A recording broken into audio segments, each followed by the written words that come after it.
So are you going to do intros? I am. There we go. Hello. Hello, everybody. Hello. Hello. I'm Alison Hill. I'm a member of Oxfordshire Liveable Streets and also chair of Cyclox.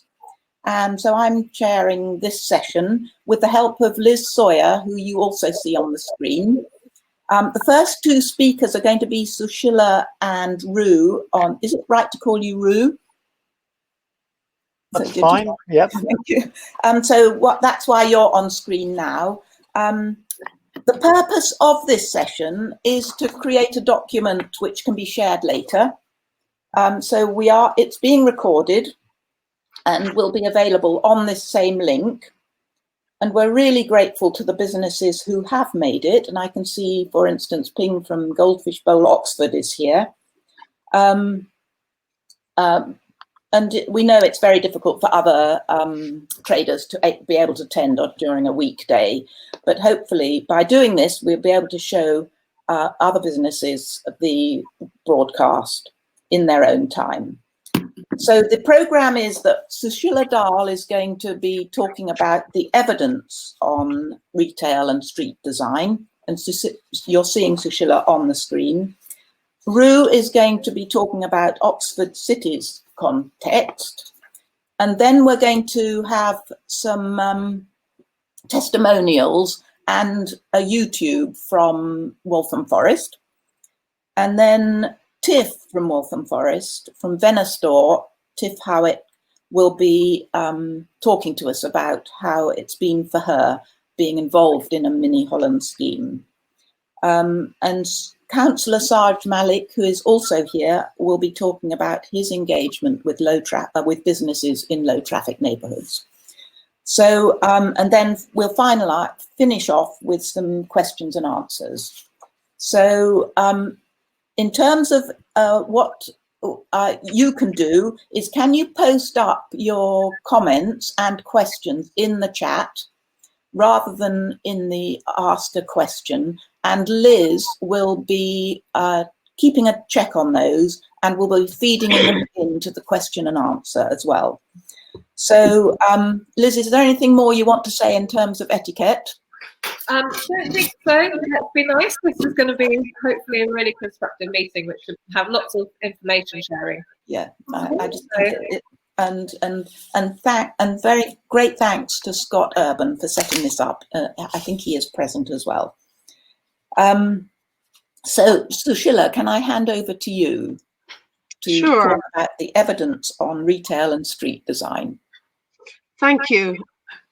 What I'm going to talk about is what's called the pedestrian pound, which is research that was commissioned by the national organisation Liveable Streets, and it was based on the experience. There's quite an echo. I'm wondering if others would like to put their mics off. Just no. We'll all put our mics off. Thank you. Great. Thanks. That's better. Can everyone still hear me? Yes, good. This was research commissioned by Liveable Streets, which is a national organisation representing walkers and pedestrians, and they did an initial lot of research in 2013 and followed it by updated research in 2018. So their analysis began with looking at high street vacancy rates following drivers preferring out-of-town sites to going to the high street because there's more parking in out-of-town sites and because high streets often didn't have parking, or if they did have parking, it was under pressure. So what was seen over many years was a tendency for people not to take buses or walk or cycle to shops, but to drive to out-of-town sites. So shopping became a more car-based activity. So out-of-town retail development has gone hand in hand with a dramatic increase in the use of cars to shop and high streets falling under pressure, which has been happening over many years. And in 2018, high street vacancy rates across the UK were 11.1%. And it could often be seen that when an out-of-town development was built, high street shops declined and closed. So this talk comes in the context of high streets having suffered for many years. So there's a myth, in a sense, that if you can have more car access to high streets, you will have more shoppers. But in fact, high streets have been declining for many years precisely because people have been getting in their cars and not going to local high streets where there's more traffic congestion and fewer places where they can park. So the investments in the public realm and in walkability, the research shows, increase footfall in high streets and local shopping centres, that is not out of town shopping centres. Its high street decline is not inevitable. If high streets are a degraded environment with people parked on pavements, through traffic, lots of closed shops, people are less likely to shop there. If the areas are revitalised, which means pedestrianised, made pleasant, places where people can have a cup of coffee, benches to sit on, shoppers on foot will spend as much as 6 times the amount as those who arrive in the same place by car, because they don't have the same pressure to get back to their car or the time taken getting there or leaving. Footfall in improved streets increases by 20 to 35%, and when footfall is increased, sales can increase by 30%. Public realm interventions are most successful when they're designed both for local people and for the high street. But business owners tend to overvalue the importance of parking and cars. Business owners tend to get really frightened when you tell them that you're going to pedestrianise an area, because in their minds, people driving there are vital, whereas in fact, it's an assumption, it's not borne out. So when you make improvements to the public realm and the pedestrian environment, residential and commercial property values rise in recognition of increased economic vitality. But what's lacking is information. Information deficits are meaning that people fall back on outdated assumptions, such as that cars mean more trade. In areas which have been pedestrianised and made more pleasant, there is often an initial slight dip in trading, followed by a boom. And so there are many places in this country which have taken that risk and done it, and have found that their areas are doing much better in terms of trade, not much worse as traders feared. So the obvious one to cite is Waltham Forest, but there are numerous case studies which demonstrate this, and I'm just going to list 4 of them in case people want to look at them. There's the Scottish Government Town Centre Toolkit. There's the Transport for London's Urban Realm Toolkit. There's Swansea, Wales Pedestrian Pound. And there's something called Wayfinding Legible Leads. So I tried to pick ones which were scattered around. There's also one from San Francisco called Pavement to Park, and in all these places, there was an outcry from traders who were concerned that profits would drop following pedestrianisation. And when they were interviewed afterwards, they found that profits had risen. So I think the bottom line is that the fear that excluding cars from a high street or a shopping area in a town, the fear that excluding cars will mean profits will drop is an outdated assumption, and it is based on prejudice rather than fact. I think I've used my 5 minutes. Thank you very much. So thank you very much, Sushila. I'm removing the focus of your screen. And also, so thank you very much, Sushila. And I'm now going to ask Rue Humferson from Oxford City Council for him to talk about the City Council's context. I'll put you on. Right, can you hear me? Yes. Yeah. I think what the council's been doing since the COVID situation is trying to sort of see ways that we can help traders and businesses move back into business and trading. So what we've been doing is we've set up a series of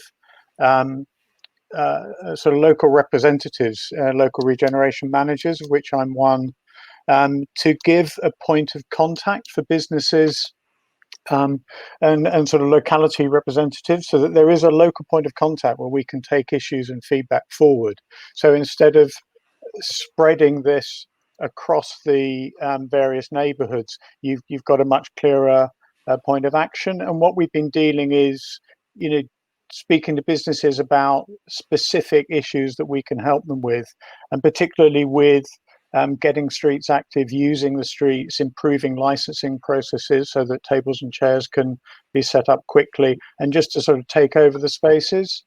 We've also been working on, and with county, in ways of improving the pedestrian access, to improve pedestrian use, and building that in to try to improve the cycle networks, so that we can make the travel by bike safer. And it is just a series of measures to make the streets healthier, safer, with a view to supporting the retail areas. So there is just a general background program and a point of contact moving forward. I think I'm not as directly involved as some of the other people will be in the specifics. So my role, I think, is very much a sort of listening role at the moment. Thank you, Rue. And we do have some councillors attending as well. So Louise Upton, for instance, so she may be able to do a question or an answer later on. So thank you very much indeed. Is there anything more from you? I think that at the moment, but I'd be more than happy to answer questions. Lovely. We'll do that at the end, in the last half hour. So now I'm just going to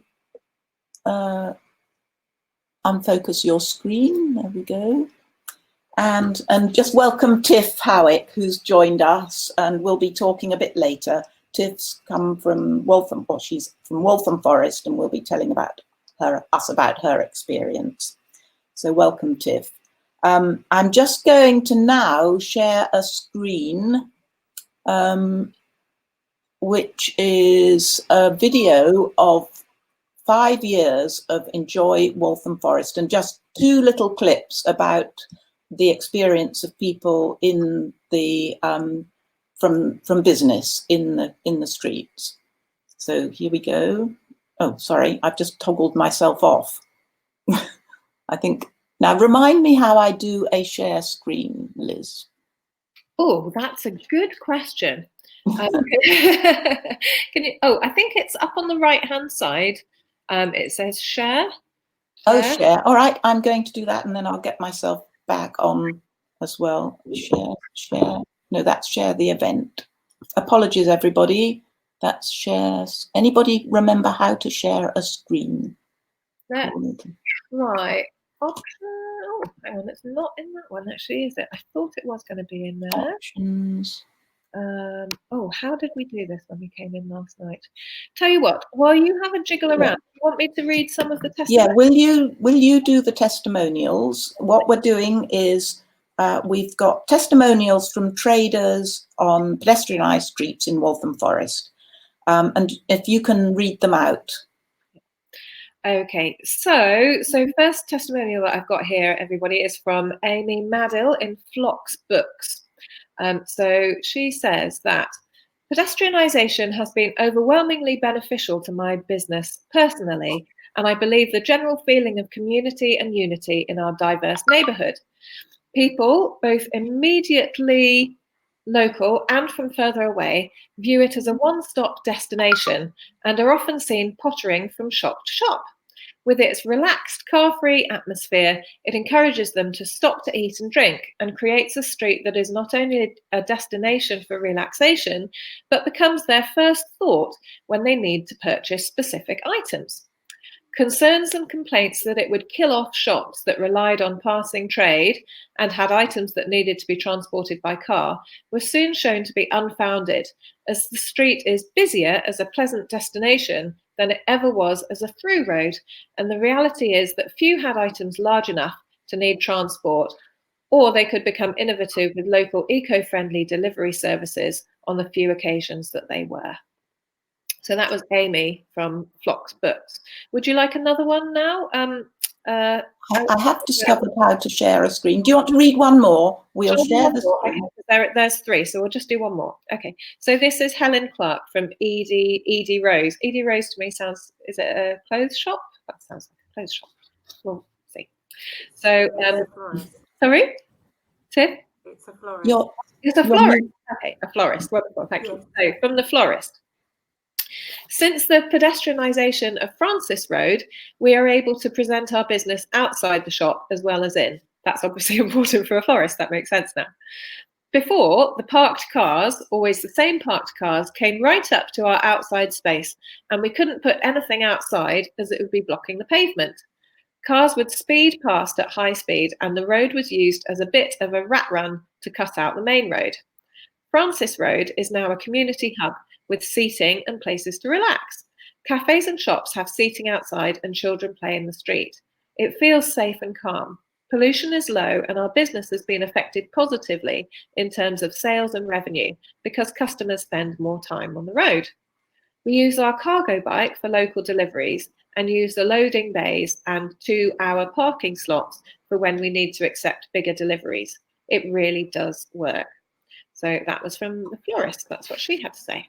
Okay, Alison, do you want to say the last one? Yeah, I'm now going to share the screen, having seen how to do it.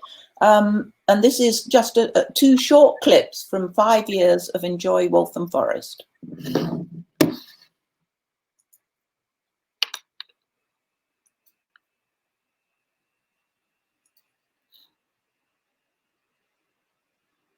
Good for our economy. Generally, it just makes it quieter. It's a nice place for people with buggies to go up and down. In the summer, it's lovely. Volume too low. All the shops that are kind of open, like shops that weren't there, it's made a big difference to my being able to. Sorry, Alison, would you be able to replay that from the beginning? People think twice about using a car, and certainly for myself, right now we'll either walk there, take the bus, or ride a bike. On foot, it was tempting because we were into the bike. But before, it used to be quite stressful crossing the road. I'm just going on to another clip. Did everybody see that? Alison, that was quite quiet for me. I don't know if anybody else found that okay. I don't know how to turn up the volume. Oh, well, I can. It's on full volume. So anyway, I'll go on to the next one, which is 340. So I think if we can have it as loud as possible, Alison, okay, so that everyone can hear it. They were letting people use cargo bikes for free and had to go on one, so I borrowed it for 2 weeks and left it. It really benefited my business with all my deliveries on it. And then I just got them. It says the calculation that's for you did have to use that for lifetime.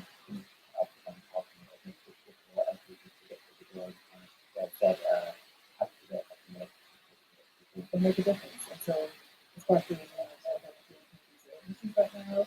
It's quite being that we can get 600 bed bags delivered in 3 hours every Wednesday afternoon. Over that 5 years, culturally as an organisation,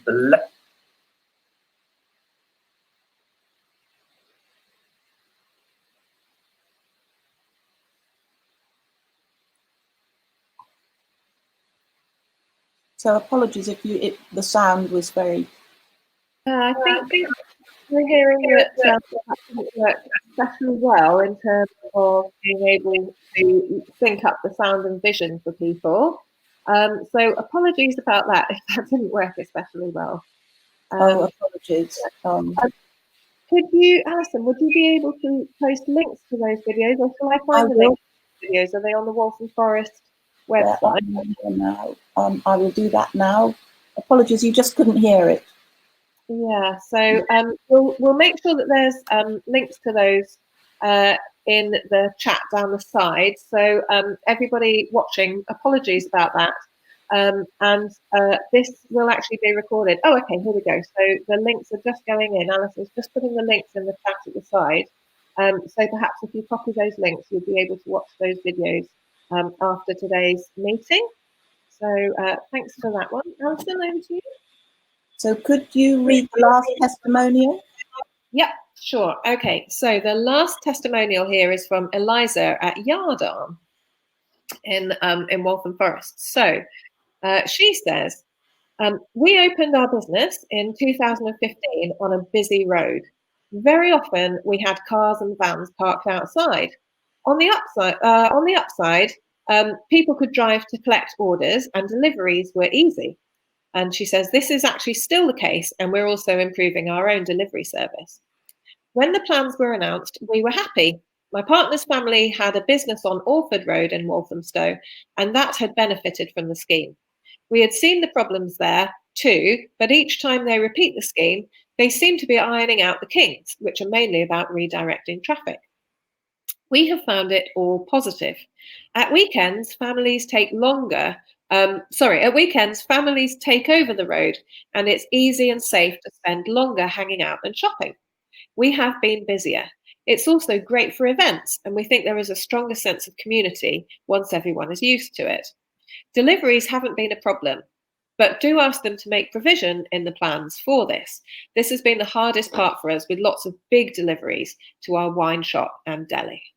As parents, business owners, and residents on the road, it's life-changing. The air is cleaner and it feels so much safer. And then she adds at the end in capital letters, go for it.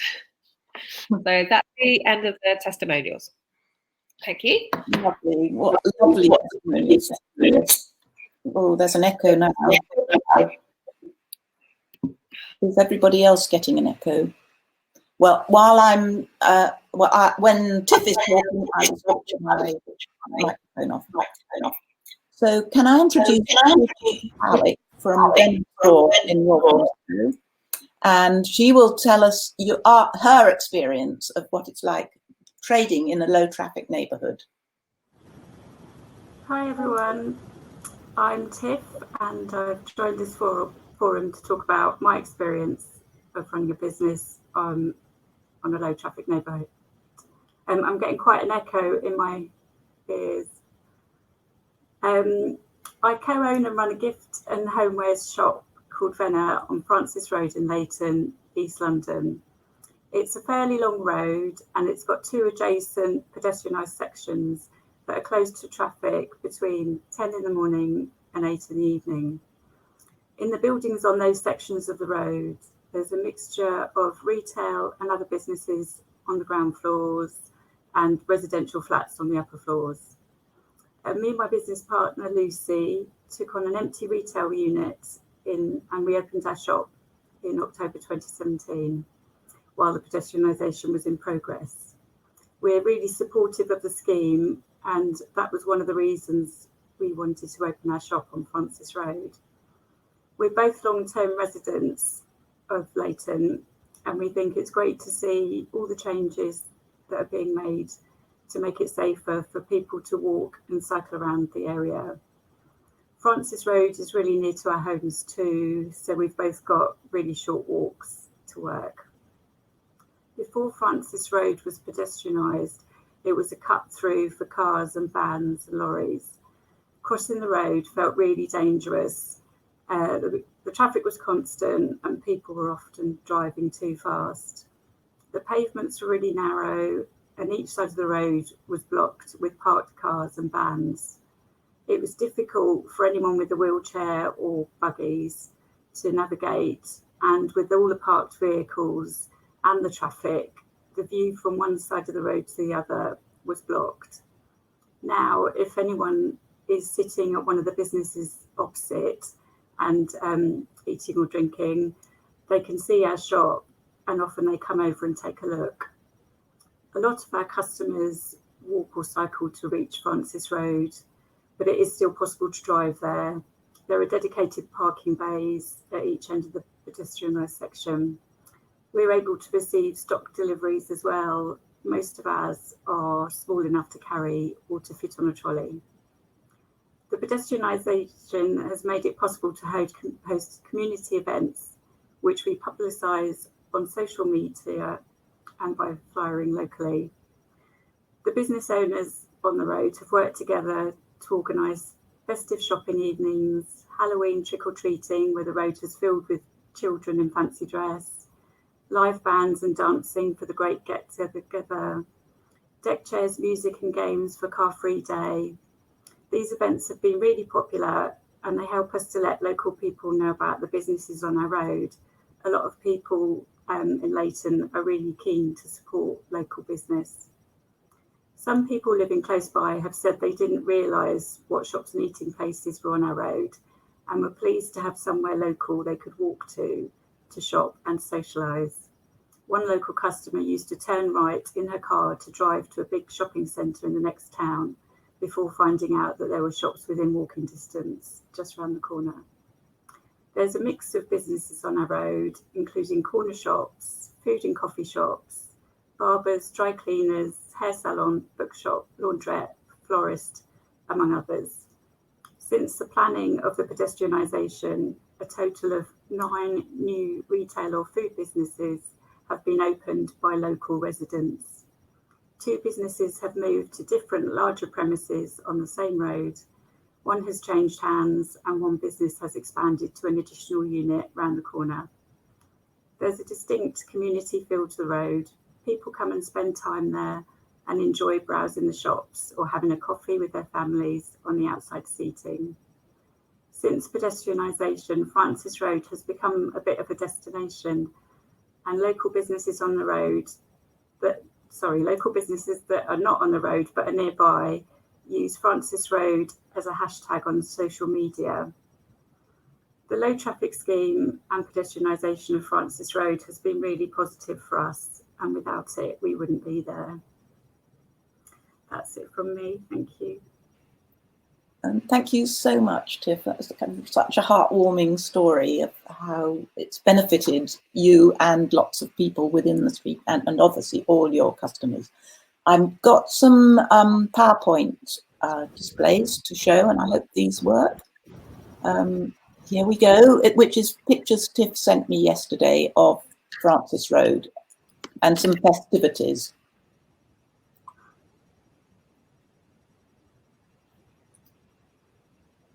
I hope everybody can see these. No sound this time, so we won't have that problem. Can you see these? Not yet.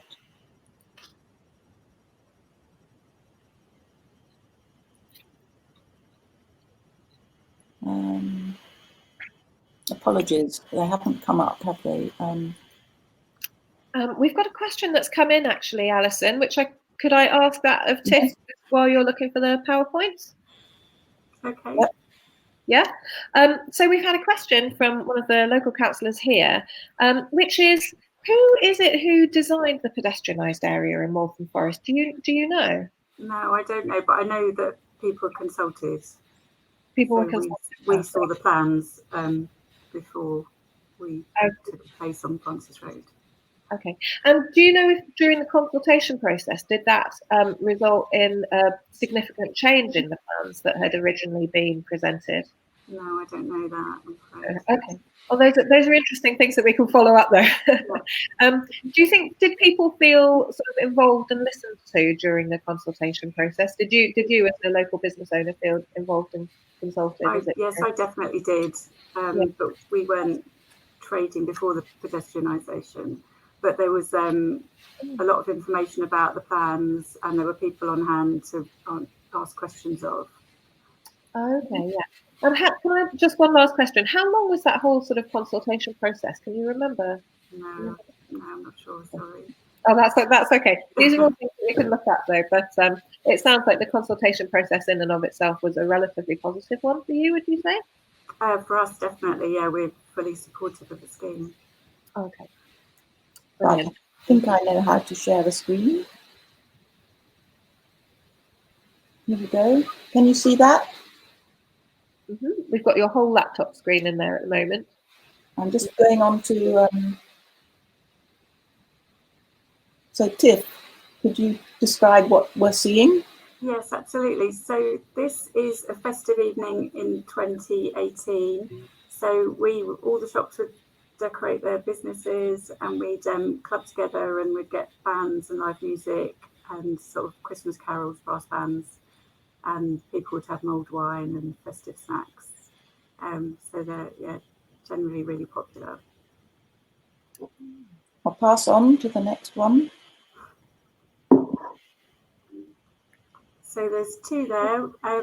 The one on the left is Car Free Day.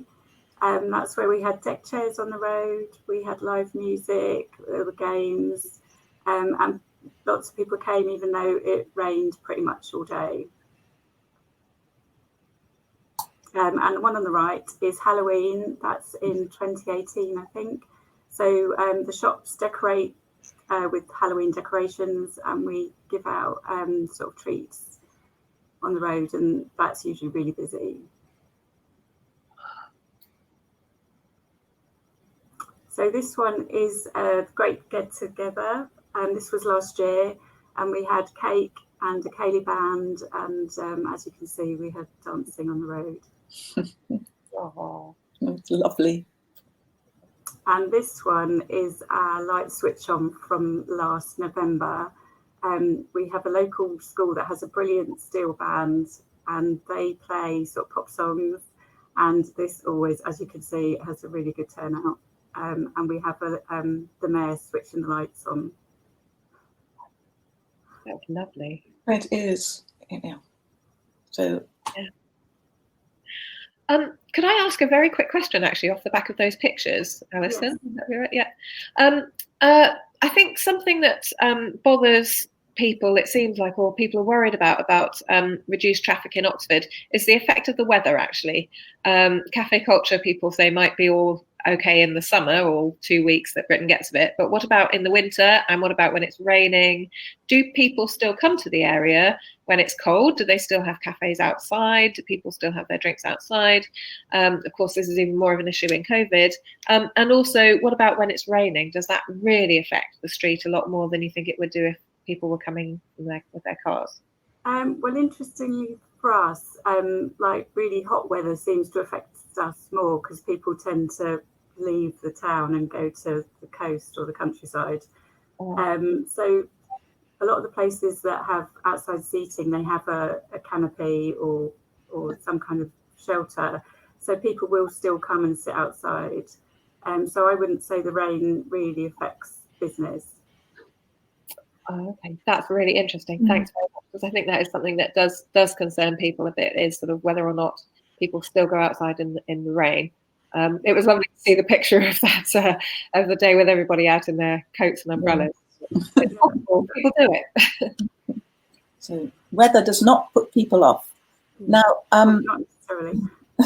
So thank you, Tiff. And I'll leave you on screen because I hope there'll be questions to you at the end. Okay. I have invited Councillor Sarge Malik onto the screen, but can you accept, Councillor Malik?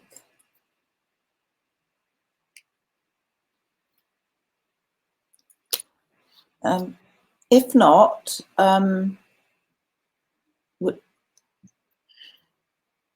he's not accepting. I think he's. Okay, so Councillor Malik, hopefully on your screen will have popped up an invitation saying you've been invited on screen, and then you should just be able to say yes or no. Do you want to try sending that again, Alison, just in case there was a glitch? Re-prompting him, and you just accept.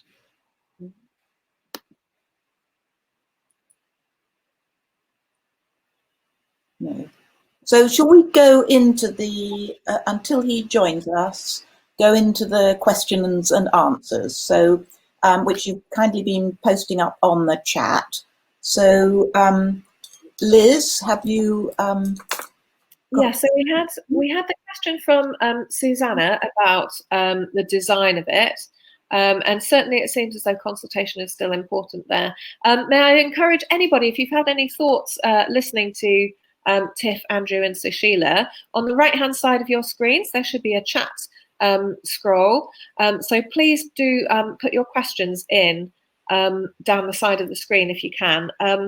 Just while we're waiting for a couple more questions, can I just ask you, Tiff, what do you think were the main fears that businesses in particular had before the pedestrianisation schemes happened?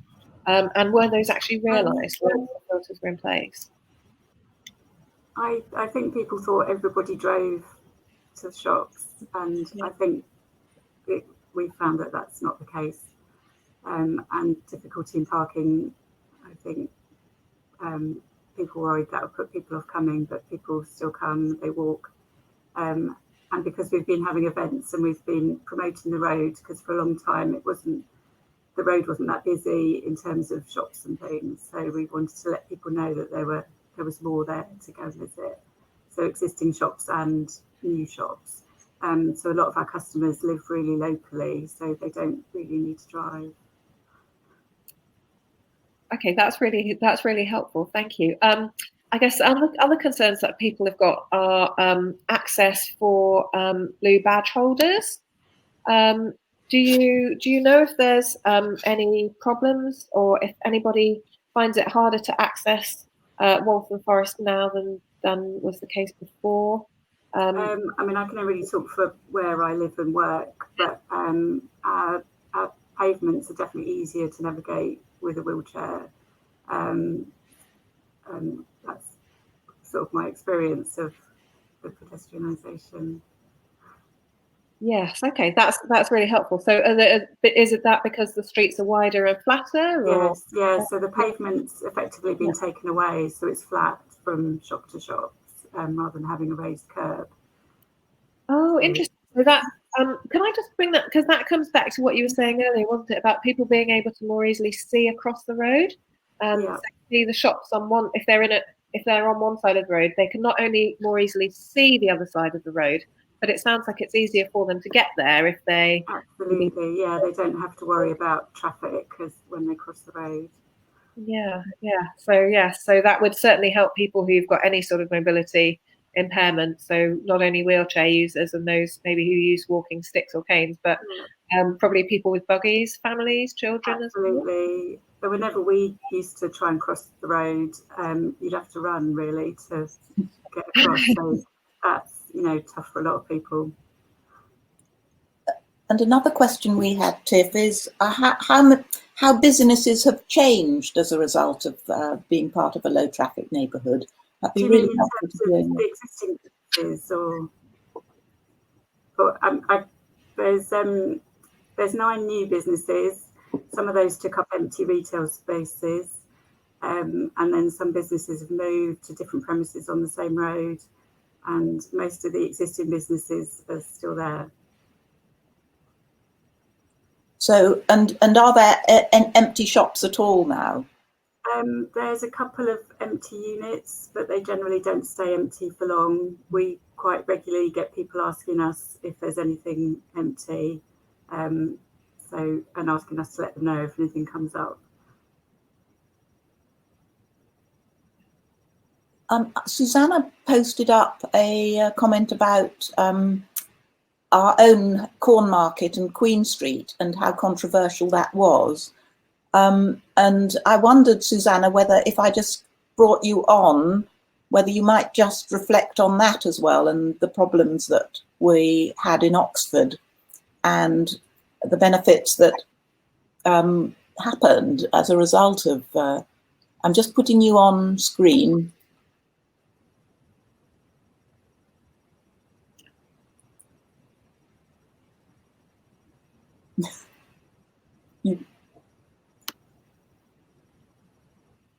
We're not being successful with inviting people on the screen.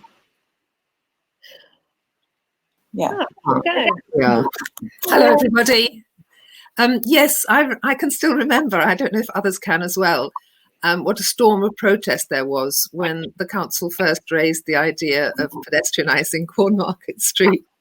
It was a huge battle because people couldn't imagine not being able to drive along there, or at least get on and off buses along there. So let's take courage when we remember some of the past battles. Yeah, thank you, Susanna.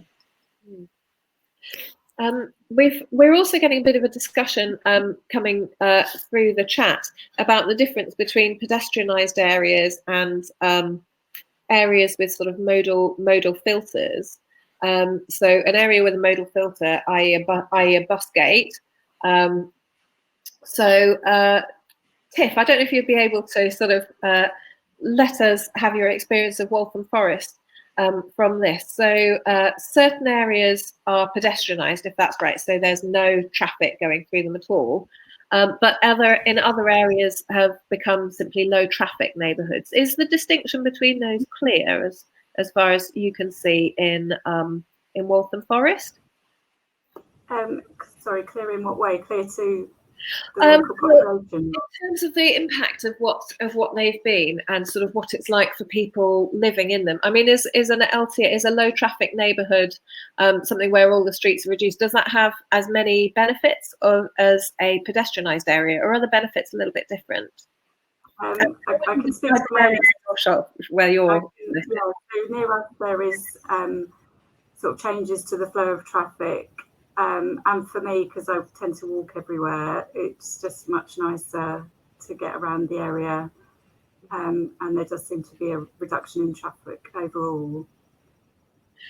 Right, yeah, and I was just sort of, do businesses that are in a totally pedestrianised area find that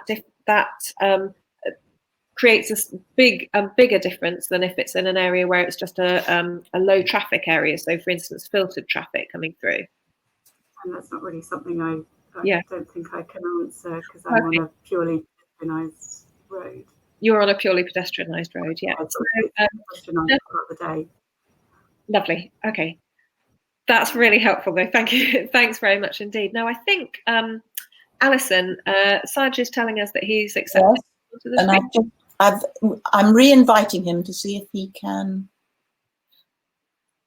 come in. You should be able to accept. Oh, you've accepted and connecting, but clearly not coming in at the moment, which is a shame. I wonder if it's a technical problem. Oh, yes, that could be.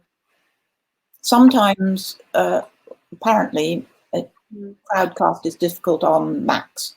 So I think that could be one question.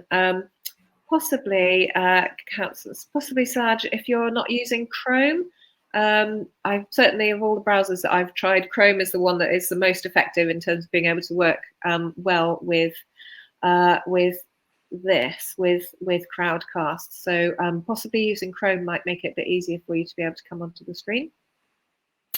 And I can see a comment that Patrick Lingwood, the cycling and walking head of the hub in the county council, would like to say something. So I'm going to just invite Patrick.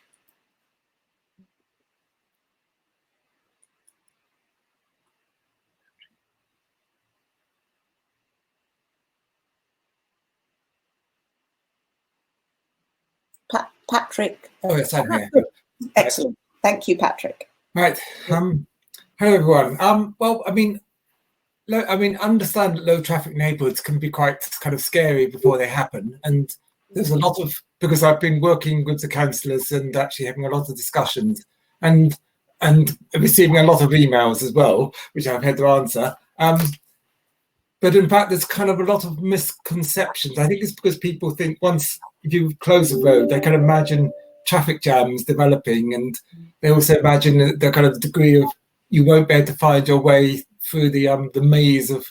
But in fact, actually, the concept is actually quite simple. And in general, the benefit is actually traffic does reduce, but people begin to kind of gradually change behaviour and start walking and cycling. And we do know from a lot of literature that actually a lot of although people get passing trade, actually people walking and cycling tend to come back more often, and therefore they spend more.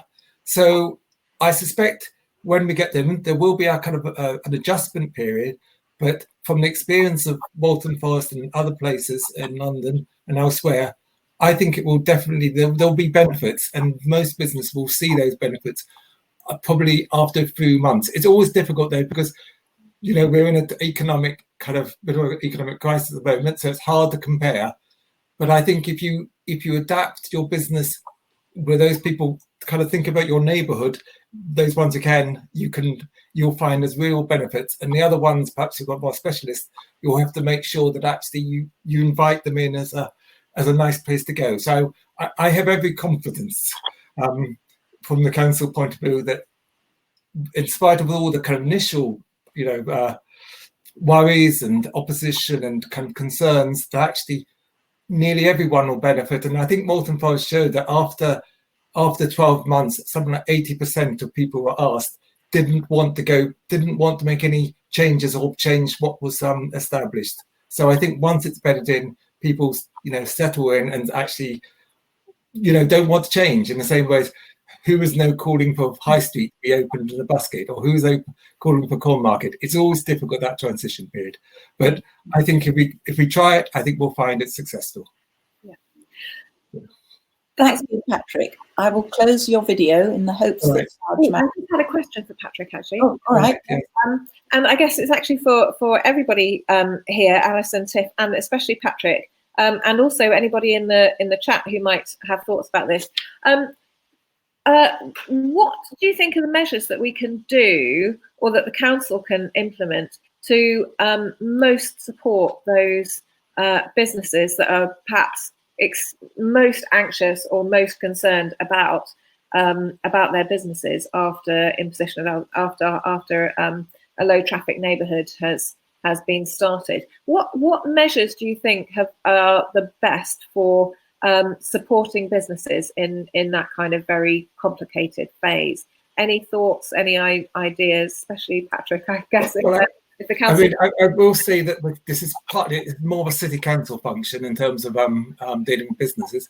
But I think one of the things like Waltham Forest shows that when you're in a group of businesses, kind of what's called agglomeration theory, where basically the businesses attract kind of the people coming. So I think the business working, if you're with a selection of businesses working together to kind of sell yourself, and I'm sure sell the location, and I'm sure that, we will be, the councils, both councils are very concerned about the current economic kind of crisis from COVID-19. So we will endeavour to help as much as we possibly can and trying to work out any problems. And obviously for the council itself, there are the issues of sorting out if there's any issue about delivery and conjunctions, which is more the kind of counter responsibility.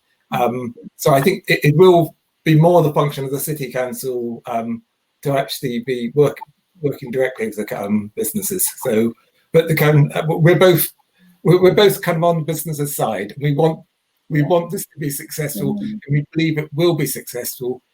So we're asking you to let it, try it out, and we'll find out. And I think you'll find actually it will actually come out being that actually the local people will start saying, oh, we just go to the local shop rather than getting our car to go somewhere else. And I think that's one impact that's been definitely will happen.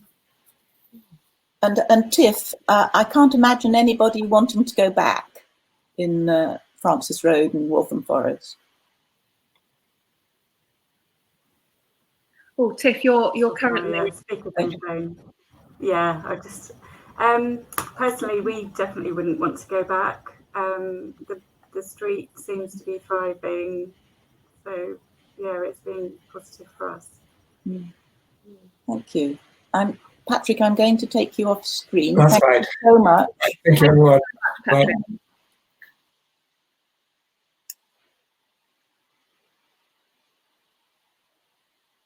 Just to sort of reiterate what Patrick was saying, so that sounds as though support for businesses. Tiff, would you be able to tell us, unless Alison, you've got something that you want to say, something a little bit about these events? Because in terms of sort of bringing people into an area without their cars, Were these? Do you know if these were events that were going on before? I'm just wondering whether actually sort of organising events to draw people in, to bring people in, to see what sort of businesses there are in an area, and to demonstrate how they can easily access them without their cars might be a positive thing, which would set some businesses' minds at rest a little bit. Do you think there are more events going on in the area in Waltham Forest now than there were before the Mini Holland scheme? The events on our road definitely didn't happen before. Right. We've organised them, and there are events that the council organises as well, and they bring people out, and they sort of walk along the road, and so they can see sort of year on year how the road has changed and the new businesses there. But yeah, being able to host events on the road has just been brilliant. Yeah. That definitely sounds like that's a very positive thing, and certainly allows people to see what there is on the street, and gives them a chance to pop in.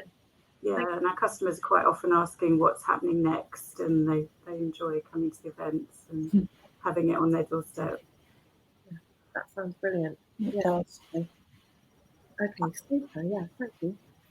I wondered if Louise Upton, Councillor Louise Upton, might be happy to say something as well from an Oxford City point of view. If she's still there, I will invite her. Hold on a minute. No, I can't see her any longer. I think she's not there. No, okay. She hasn't been able to stay.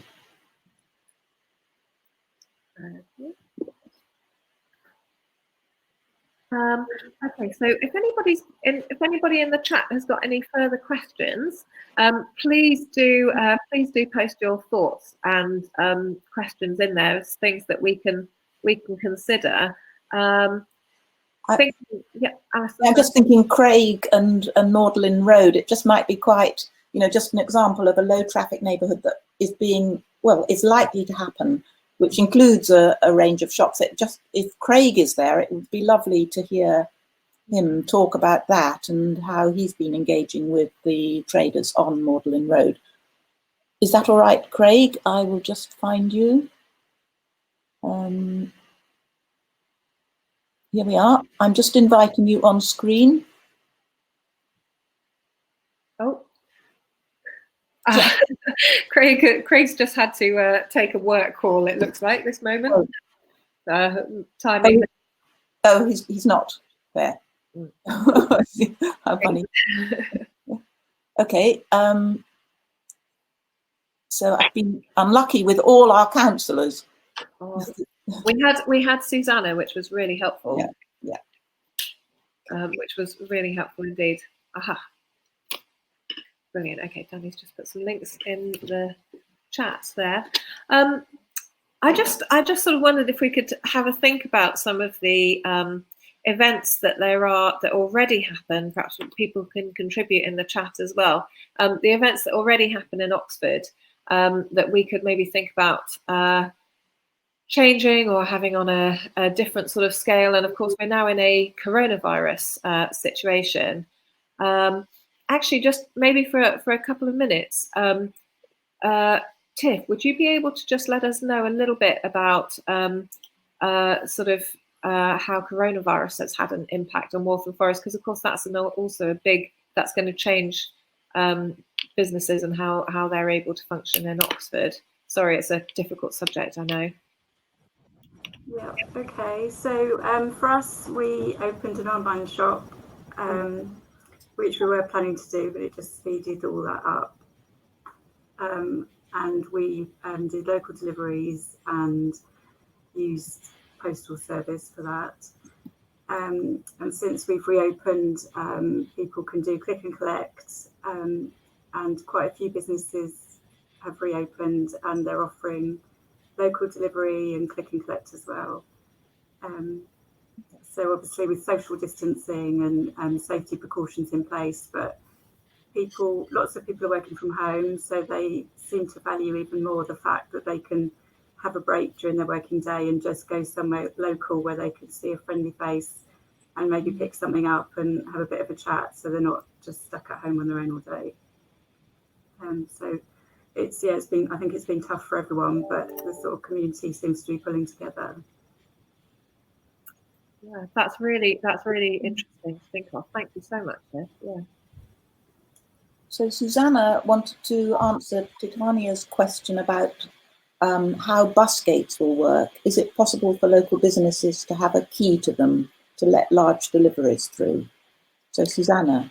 There are a couple of answers already posted in the chat, but apart from that, the bus gates would only operate from about 7:30 a.m. to about 6:30 p.m. So I think the idea is that most deliveries would happen before 7:30 or after 6:30 in the evening. I think that probably answers the question. Thank you. I'm sure everybody is very aware, Tiff, just to say there's a consultation out as a result of COVID traffic funding to put some bus gates in the city centre to stop through traffic. And it's very bold and radical proposal, adopting that the two councils we have are proposing. So, and Titania makes the point that she gets many deliveries throughout the day, and I think that presumably is presenting a problem for quite a few traders, particularly small ones.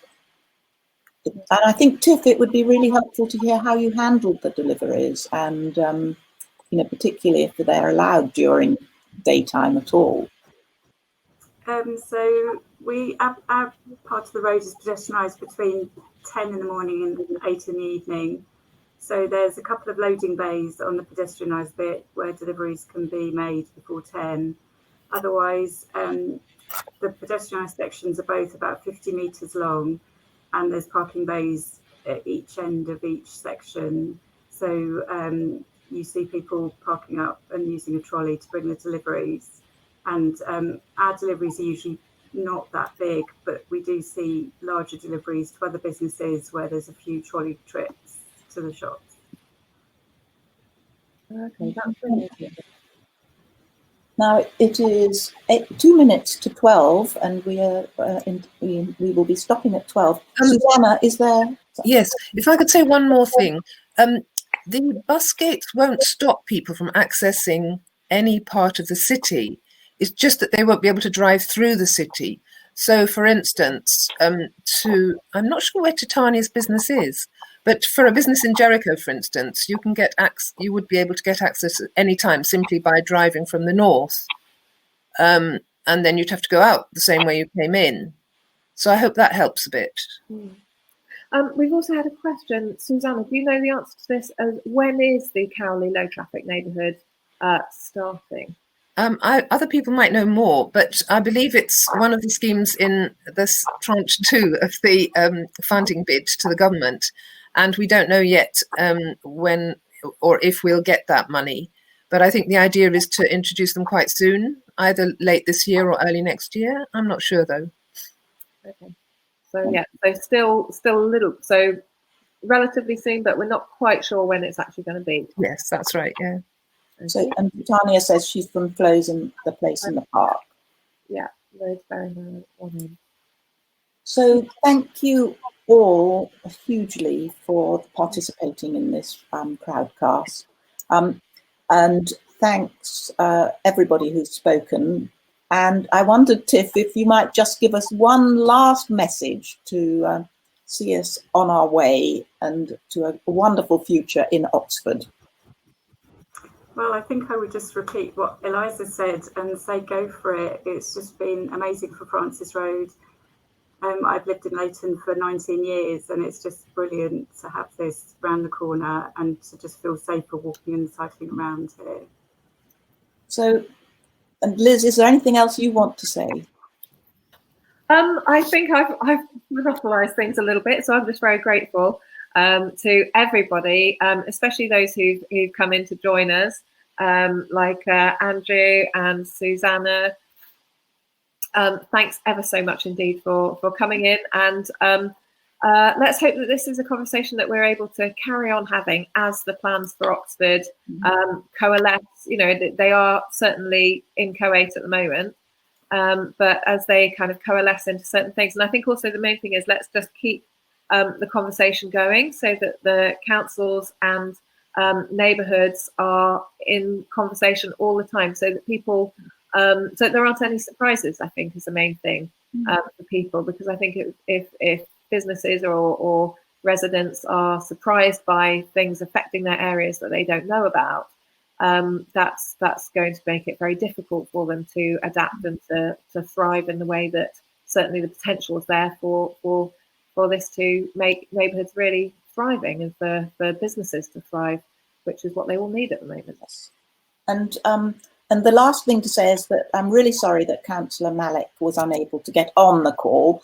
And what I would suggest is that we in Oxfordshire Liveable Streets do get a separate video of him and his experience to be able to post that up as part of this collection of views and people's opinions and experience of what it's like to be in a pedestrianised street.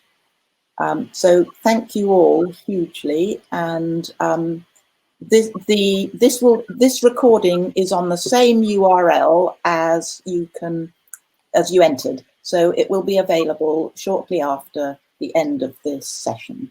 So thank you all very much, and goodbye again. Bye. Goodbye.